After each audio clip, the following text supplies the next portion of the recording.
Pinjol nggak usah dibayar. Yuk kita lanjutkan membahas yang kemarin.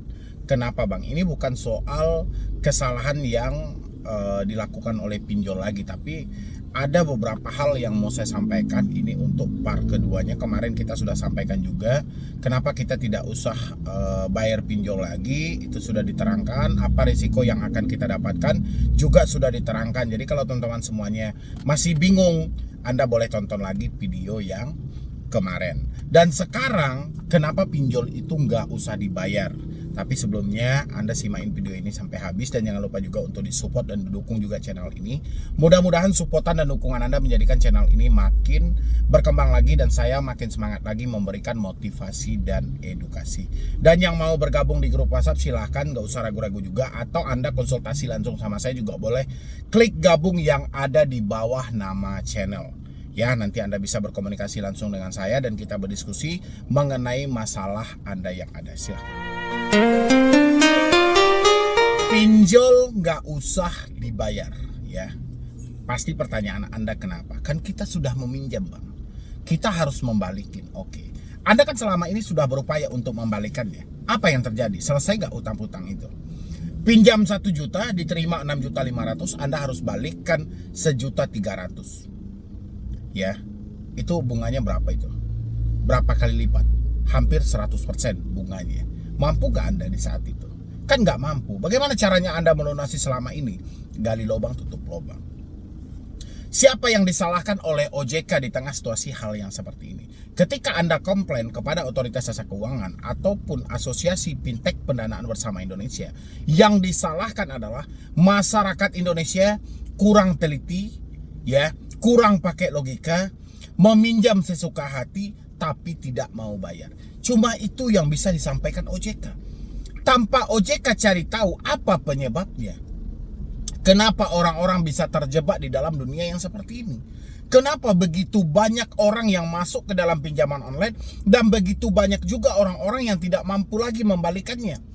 Apa yang sedang terjadi? Harusnya kan OJK sebagai kiblat di semua perbankan yang ada di Indonesia, mereka lebih teliti dalam hal ini. Karena kasus pinjol tidak bisa dianggap enteng. Yang terjadi adalah OJK menganggap enteng masalah ini. Makanya Anda yang telat bayar atau Anda yang tidak mampu bayar, walaupun Anda sudah habis-habisan, walaupun Anda sudah dimiskinkan, tetap aja Anda yang disalahkan oleh OJK karena kekurangan literasi tanpa berpikir panjang dalam meminjam. Padahal kalau kita berkaca dari kasus sebelumnya, OJK kan bisa menilai aja. Kalau berdasarkan dari pengaduan orang-orang misalnya tidak memenuhi bukti yang valid, kenapa OJK tidak menguji semua iklan yang bertaburan di internet? Ya, pinjam 80 juta, bunga per harinya hanya 0,01 rupiah. Ya, per harinya. Bayangin 0,01%. Tapi coba OJK pinjam, yang cairnya 80 juta apa tidak? Untuk mencapai limit ke 80 juta itu orang-orang dihabiskan berapa banyak? Ya, tapi iklan yang penuh gimmick, iklan yang penuh tipu muslihat itu seakan dibiarkan oleh OJK untuk menjebak masyarakat Indonesia. OJK paham, karakter masyarakat Indonesia ini paling malas membaca, paling malas memahami, dia itu pengen buru-buru. Dihadirkanlah pinjaman online dengan penuh jebakan. Ya, dijebak dengan bunga yang tinggi, dijebak dengan denda yang besar, dijebak dengan penagihan yang kurang ajar, dijebak dengan penyebaran data. Ini jebakan semuanya. Ya, yang terjadi apa? Orang-orang melaporkan kejahatan itu, ditepislah oleh OJK. Yang disalahkan sepenuhnya, kenapa Anda meminjam tidak disesuaikan dengan kemampuan Anda? Meminjam lebih dari 10 aplikasi tapi tidak mau bayar. Itu tidak tahu diri. Itulah yang disampaikan oleh OJK. Padahal kita setiap hari menghadapi jebakan ini. Anda menonton saya hari ini, iklan apa yang muncul? Seperti apa iklannya? Ya, ditambah situasi sulitnya ekonomi saat ini, ditambah besarnya biaya pokok kehidupan kita sehari-hari. Apa orang tidak tergiur? dengan hutang piutang. Dan pinjol tidak mau menyia-nyiakan kesempatan ini. Dia mengambillah kesempatan itu untuk memanfaatkan kepanikan Anda supaya Anda meminjam ke sana. Anda meminjam 1.350.000 itu telah disimpan oleh pinjol. Ya. Uang yang dikirim sama Anda 650.000. Yang tertulis di dalam aplikasi pinjol, uang yang Anda terima sebanyak 1 juta. Ya. Uang yang tertulis di aplikasi pinjol 1 juta. Yang Anda terima cuma 650.000. 350.000 lagi pinjol sudah mengambil keuntungan. Dia bilangin ini adalah biaya admin dan biaya layanan. Berapa uang yang 650.000 ini harus Anda balikan? Anda harus membalikan sebanyak 1.300.000 atau 1.400.000. Ya. 1.400.000 sementara uang yang Anda terima hanya 650. Berapa persen itu bunganya? 100% lebih. Pernah OJK mengkaji hal itu? Nggak pernah sama sekali. Ya, disinilah kelicikan. Benar apa tidak buat teman-teman semuanya? Pinjam 1 juta emang cairnya 1 juta. Pinjam 1 juta cairnya cuma 650. Dibalikinnya mencapai 1.400.000. Mencapai 1.300.000. Belum dihitung denda kalau terlambat. Ya, gimana nggak dibilang ini kapitalis? Ya kan? Memiliki tujuan yang sangat besar. Mereka menginginkan keuntungan yang sebesar-besarnya tanpa peduli Anda siapa dan bagaimana Anda mencari uang itu.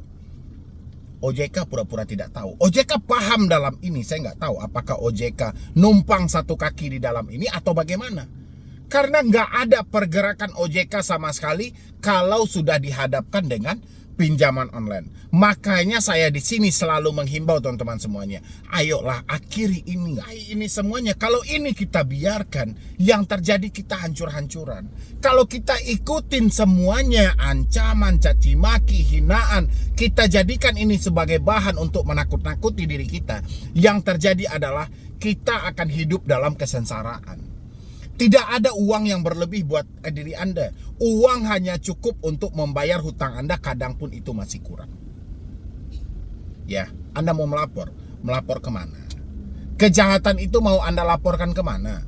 Ke kepolisian. Kepolisian sudah tidak mengurus urusan ini karena ada OJK. Sekarang masalah perbankan itu semuanya kepada OJK. Ya, kewenangannya ada sama OJK. OJK telah diberikan penyidik terbaik. Tapi apa yang terjadi? OJK pura-pura tidak tahu. Melalui video ini saya himbau buat teman-teman semuanya, ayolah sudahi semuanya. Pinjol itu nggak usah lagi Anda bayar. Capek-capek Anda bayar. Pinjam 1 juta, terima 650, balikin 1.300.000. Ya, itu sudah 100% bunganya. Ya, dalam jangka waktu 21 hari. Dalam jangka waktu 30 hari. Tapi mereka mengaku bunga mereka 0,3%. Ya. Dari mana mereka ambil 0,3%? Mereka mengambil dari nominal yang ada di aplikasi sebanyak 1 juta. Bukan nominal yang Anda terima. Ya. Berat banget itu gitu loh. Jadi kalau Anda bilangin, "Bang, saya sudah tidak ada uang lagi, saya sudah tidak ada apa-apa lagi." Ya wajar, Anda aja menyanggupi membayar hutang sebanyak bunga dengan 100%. Wajar Anda dimiskinkan dengan seperti itu. Wajar duit Anda sudah tidak ada lagi.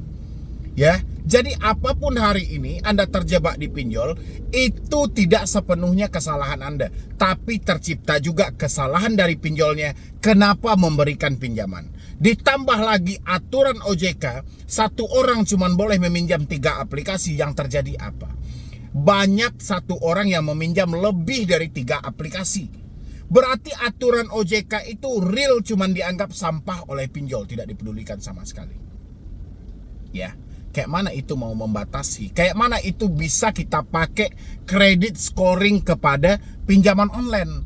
Nyatanya tidak bisa dibatasi. Ada orang yang sudah meminjam di 3 aplikasi, masih cair 7 aplikasi lagi. Ya, berarti kan pinjol sengaja dalam hal itu. Makanya buat teman-teman semuanya, sadarlah Anda sedang dimanfaatin. Capek-capek Anda bekerja, Anda hanya memperkaya pinjaman online. Anda hanya memperkaya mafia. Mendingan Anda hentikan, terserah. Mereka mau masukkan nama BI checking, mau teror setiap hari, mau ancam setiap hari, terserah mereka. Yang penting Anda tidak miskin seumur hidup. Ya, mau riba, mau apa-apa gitu loh. Orang-orang yang kontra selalu sampaikan, jangan ngajarin orang untuk tidak bayar hutang. Saya tidak pernah ngajarin orang.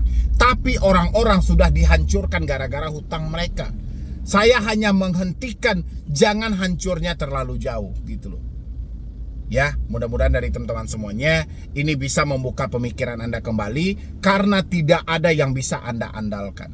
Anda andalkan AFPI, di dalam tubuh AFPI petingginya adalah pemilik pinjaman online. Anda andalkan OJK, OJK tidak peduli sama sekali dengan masalah pinjaman online karena mereka anggap ini adalah masalah sampah. Makanya percayalah pada diri Anda sendiri, hentikanlah segala pembayaran yang terjadi hari ini, berhentilah gali lubang tutup lubang, jangan cari talangan dana lagi. Kalaupun Anda ingin melunasi hutang-hutang ini, bekerjalah, kumpulkanlah uang Anda sedikit demi sedikit, negosiasi pokok yang Anda terima. Ya, dengan begitu Anda bisa terselamatkan dari kemiskinan seumur hidup. Ya, mungkin dari saya cuma itu aja, dan terima kasih banyak buat teman-teman semuanya. Wassalam. Di malam ini mata tidak terpejamkan, mikirin hutang yang gak pernah habis. Akibat kecerobohan terjebak di dunia hutang. Pinjol, pinjaman tolol, membunuh tanpa menyentuh. Solusi hutang tanpa basa-basi, menyelamatkan semua generasi. Berhentilah, berhentilah, gali lubang tutup lubang. Ingatlah, ingatlah, lebih baik malu sesaat daripada hancur selamanya. Lebih baik malu sesaat daripada hancur selamanya.